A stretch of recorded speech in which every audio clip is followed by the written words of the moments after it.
எண்ணாகமத்தின் புஸ்தகம் 21வது அதிகாரம். எண்ணாகமத்தின் புஸ்தகம் 21வது அதிகாரம் 16வது வசனத்தை, 17வது வசனத்தை, 18வது வசனத்தை வேகமாய் வாசிக்கலாம். அங்கே இருந்து இஸ்ரவேல் ஜனங்கள் பேயோர் என்கிற ஊருக்கு போனார்கள். ஜனங்களை கூடி வரச் செய், அவர்களுக்கு நான் தண்ணீர் கொடுப்பேன் என்று கர்த்தர் மோசேக்கு சொன்ன ஊற்று இருக்கிற இடம் அந்த இடம்தான். அப்பொழுது இஸ்ரவேலர் பாடின பாட்டாவது, நல்ல கவனிங்க, பேயோர் என்கிற இடத்திற்கு ஆண்டவர் போ சொல்றாரு. You go to that place. வரிசையா எண்ணாகமத்தின் புஸ்தகத்தை நீங்க வாசிங்க. யாத்ராகமத்திலிருந்து இது 40வது இடம். இஸ்ரவேல் ஜனம் தாங்கள் தங்குவதற்கு கூடாரங்களை போட்ட 40வது இடம் பேயோர் என்கிற இடம். அந்த இடத்திற்கு வந்த பொழுது ஆண்டவர் சொல்லுகிறார், இந்த இடம்தான் உனக்காய் நான் ஒரு விசேஷமான ஊற்றை உண்டாக்கி வைத்திருக்கிறேன். ஆண்டவர் இவ்வளவுதான் சொன்னாரு. இன்னும் ஊத்தையும் பார்க்கல, இன்னும் ஊற்றினுடைய நன்மைகளையும் அனுபவிக்கல. ஆனா அதுக்குள்ள ஆண்டவருக்கு நன்றி செலுத்தி பாட ஆரம்பிச்சிட்டாங்க. ஹல்லேலூயா. என்ன பாட்டு பாடினாங்க? ஊற்று தண்ணீரே. சேர்ந்த ஒரு வரி பாடலாமா? ஊற்று தண்ணீரே எந்தன் தேவ ஆவியே, ஜீவநதியே என்னில் பொங்கி பொங்கி வா. ஊற்று தண்ணீரே எந்தன் தேவ ஆவியே, ஜீவநதியே என்னில் பொங்கி பொங்கி வா. ஆசீர்வாதியோ என்னே சகர்த்தரே, ஆசீர்வாதியோ என்னே சகர்த்தரே, ஆவியின் வரங்களினால் என்னை நிரப்போ, ஆவியின் வரங்களினால் என்னை நிரப்போ. ஊற்று தண்ணீரே எந்தன் தேவ ஆவியே, ஜீவநதியே என்னில் பொங்கி பொங்கி வா.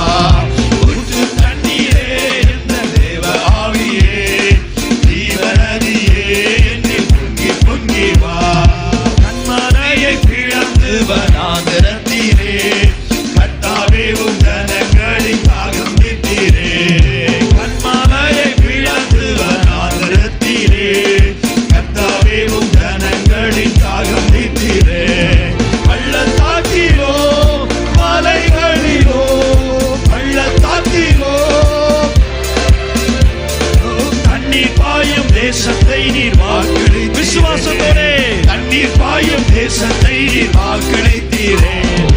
ஊற்று தண்ணீரே எந்த தேவ ஆவியே, ஜீவநதியே என்னில் பொங்கி பொங்கி வா. ஊற்று தண்ணீரே எந்த தேவ ஆவியே, ஜீவநதியே என்னில் பொங்கி பொங்கி வா. ஊற்று தண்ணீர் வர்றதுக்கு முன்னாலேயே வாக்குத்தத்தம் கொடுத்த உடனே எல்லாம் துதிக்க ஆரம்பிச்சாங்க. ஆனா எப்படி தண்ணீர் திறந்தது? 18வது வசனத்தை வாசிங்க.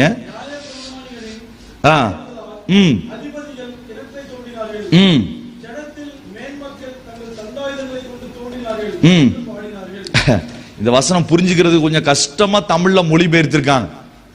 நியாய பிரமாணிக்கதனின் ஏவுதலினால் அதிபதிகள் கிணற்றை தோண்டி ஜனத்தின் மேன்மக்கள் தண்டாயுதத்தால் இதை தோண்டினார்கள் என்று சொல்லி ரொம்ப ஈஸியான வார்த்தையில சொல்றதா இருந்தா, ஆண்டவர் சொல்லிட்டாரு இந்த இடத்துல நீரூற்று, இதுதான் நான் வைத்திருக்கிற இடம்.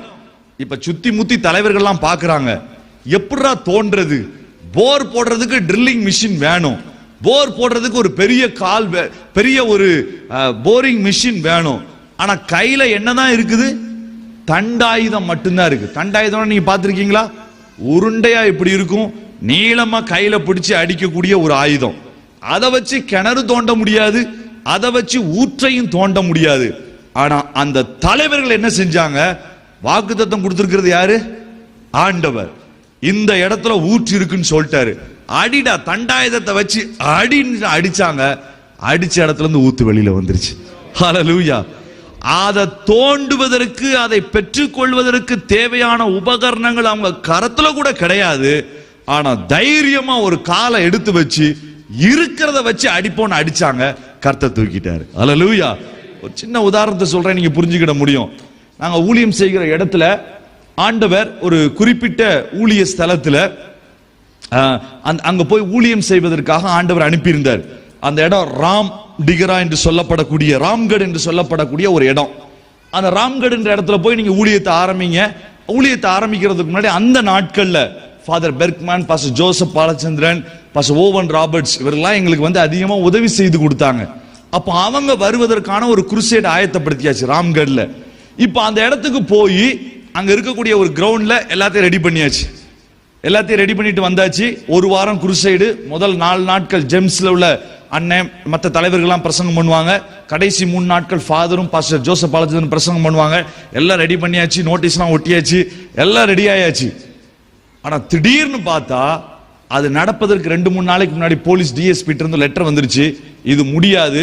ஏன்னா இந்த ஊரினுடைய எம்எல்ஏ தான் உள்துறை அமைச்சரா பீகார் அமைச்சரவையில் இருக்கிறாரு. அவர் இந்த முறை அவருடைய பிறந்த நாளை அதே கிரவுண்ட்ல தான் கொண்டாடணும்னு சொல்றாரு. அதுவும் அதே நாள்ல வருது, முடியாதுன்னு சொல்லிட்டாங்க. எவ்வளவோ போய் ட்ரை பண்ணி பார்த்தாங்க. இல்ல நாங்க முன்னாடியே பெர்மிஷன் வாங்கிட்டோமே, எல்லாம் சொல்லி பார்த்து ஒண்ணும் இல்ல. திடீர்னு சரி என்று சொல்லி அங்க இருக்கக்கூடிய அம்ப்ரோஸ் சொல்லக்கூடிய ஒரு அண்ணன் மற்ற மிஷினரி எல்லாம் சேர்ந்து உபவாசம் போட்டு ஜெபம் பண்ணாங்க. ஆண்டவரே நீ என்ன செய்யறது நீங்க சொல்லுங்க. ஆண்டவர் சொன்னாரு, இங்கதான் ஊத்த வச்சிருக்கிறேன், இந்த ஊர்ல நீ அடி, கண்டிப்பா சபை எழுப்பும். ஆனா போலீஸ்காரன் சொல்றான் இங்க முடியாது. இப்ப என்ன செய்யறது? இப்ப ஒரே குழப்பம் செய்யறது. ஆண்டவர் தெளிவா சொல்றாரு இங்க செய்வேன்னு சொல்லி. உடனே அவர் சொல்லிட்டாரு, வாங்க எத்தனை பேருக்கு தைரியமா இருக்குதோ நம்ம எல்லாரும் மறுபடியும் போவோம், இதே இடத்துல தான் குருசைட் நடக்கும். மற்றவங்க எல்லாம் பார்த்தாங்க, விசுவாசிகள் பாதி பேர் சொன்னாங்க அண்ணன் முடிவு பண்ணிட்டாரு ஜெயிலுக்கு போறதுன்னு, நம்ம என்ன செய்யறது, அவருக்கு பின்னாலே நம்மளும் போவோம். பாதி பேர் சொல்லிட்டாங்க எனக்கு பெஞ்சாதி பிள்ளைகள்லாம் இருக்கதப்பா, நான் வரலன்னு சொல்லி போயிட்டாங்க. இவர்களை வைத்து 2 நாள் மறுபடியும் நோட்டீஸ் ஊர்களெல்லாம் கொடுத்து எல்லாம் முடிந்து அடுத்த நாள் காலையில முதல் நாள் குருசைட் ஆரம்பிக்கணும். அடுத்த நாள் சாயந்தரம், அடுத்த நாள் காலையில எந்திரிச்ச உடனே ஜெபம் பண்றாங்க, ஆண்டவரே இந்த நாள்ல ஊற்று திறந்தாதான் உண்டு, இன்னைக்கு ஆரம்பிக்கணும். எல்லாம் ரெடி ஆயிடுச்சு, சாயந்தரம் ஜனங்கள் வந்துருவாங்க. ஆனா அங்க போய் பார்த்தா பெரிய மேடை போட்டிருக்காங்க மந்திரி வர்றதுக்கு, எல்லாம் ரெடி பண்ணிட்டாங்க, நடக்கிறதுக்கு வாய்ப்பே தெரியல. மறுபடியும் ஜெபம் பண்றாங்க. 9:30 மணிக்கு டிஎஸ்பி ஆபீஸ்ல இருந்து ஒருத்தர் இன்ஃபர்மேஷன் கொடுத்து ஓடி சொல்றாரு, டிஎஸ்பி உங்களை கூப்பிடுறாருன்னு. வேகமா ஓடி போய் பார்த்தா அவர் கேட்டாரு, கட்டாய மீட்டிங் நடத்தணுமா? ஆமா சார் நடத்தணும். சரி நடத்திக்கோங்க. இவருக்கு ஒரே சந்தோஷம். எப்படி திடீர்னு பெர்மிஷனை கொடுத்தாங்க, எப்படி பெர்மிஷனை மாத்துறாங்க? சார் என்ன நடந்தது? அதை பத்தி உங்களுக்கு என்ன, நீங்க போய் மீட்டிங் நடத்துங்கன்னு சொல்லிட்டாரு. இவர் வேகமா ஓடி அங்க பெரிய மந்திரியினுடைய பர்த்டே கொண்டாடுவதற்கு போட்டிருந்த பந்தலுக்கு முன்னால மந்திரியினுடைய உதவியாளர் நின்று கொண்டிருந்தார். அந்த ஏற்பாடுகள் எல்லாம் அந்த இடத்துக்கு ஒரு வேகமா ஓடினாரு. அங்க டென்ட் போடுறவட்ட சொன்னாரு, இந்த டென்ட் எல்லாம் சீக்கிரமா கலட்டுங்க, நாங்க எங்க டென்ட்டை போட்டு இன்னைக்கு சாயந்தரத்துல குருசைட் நடத்தணும். அப்போ அந்த டென்ட் ஓனர் சொன்னாரு, அதைத்தான் அந்த மந்திரியினுடைய உதவியாளர்னு சொல்லிட்டு இருக்கிறாரு. திடீர்னு ப்ரோக்ராம் கேன்சல் ஆயிடுச்சான். ஆனா ரொம்ப கஷ்டம், இந்த டென்ட் போடுறதுக்கு 4 நாள் ஆச்சு, இந்த டென்ட்டை கலட்டுறதுக்கு 7 நாள் ஆகும், நானும் பிஸியா இருக்கிறேன், கலட்டெல்லாம் முடியாதுன்னு சொல்லி. அப்போ இவர் சொல்லியிருக்காரு, இல்ல இல்ல நாங்க கண்டிப்பா மீட்டிங் நடத்தணும். உடனே டென்ட்டுக்கார் சொன்னாரு, நான் போட்ட இதே மேடையில நீங்களே நடத்திக்கோங்க. ஆனா அந்த மேடை பெரிய மேடை, ஏர் கூலர்லாம் வச்சு பெருசா போட்டிருக்கிறாங்க. இவ்வளவுலாம் எங்களால காசு கொடுக்க முடியாது. அவர் மந்திரி எல்லாத்தையும் கொடுத்துட்டாரு, நீ ஃப்ரீயா நடத்திக்கோ. ஹல்லேலூயா. ஆனாலும் மிஷனரிக்கு உள்ள அது என்ன காரணம்னு தெரிஞ்சுக்கணும்னு தோணுச்சு. மந்திரியோட உதவியாளரை கேட்டாரு, எதனால ப்ரோக்ராம் கேன்சல் ஆச்சு? அவர் சொன்னாரு, மந்திரி நேத்து வரைக்கும் நல்லா தான் இருந்தாரு, இன்னைக்கு காலையில இருந்து லூஸ் மோஷன் போக ஆரம்பிச்சிருச்சு, அதனால பட்னால இருந்து அவர் வரல. அல்லேலூயா. பக்கத்துல இருக்க ஆளை கைப்பிடிச்சு சொல்லுங்க, உங்களுக்கு நீர் ஊற்று வர்றதுக்கு சில ஊற்றுகளை கர்த்தர் திறக்க வேண்டியிருக்கு. அல்லேலூயா. நான் இதுக்காக சொல்லல. இன்னைக்கு ராம்கட் போனீங்கன்னா சொல்லுவாங்க, பாஸ்டர் ஜோசப் பாலச்சந்திரன் கேட்டா சொல்லுவாங்க, அங்க ஒரு பெரிய சபை அது ஒரு அநேக ஊழியர்களை எழுப்பி விட்ட இடமாய் மாறிவிட்டு, இருக்கிறதை வைத்து கர்த்தர் சொன்னதை நிமித்தம் அடித்தார், அந்த இடத்துல தண்டாயுதத்தை வச்சு அடிச்சாலும் ஊற்றி எழும்பும். அதுதான் கர்த்தர் தருகிற அற்புதமான காரியம். அல்லேலூயா.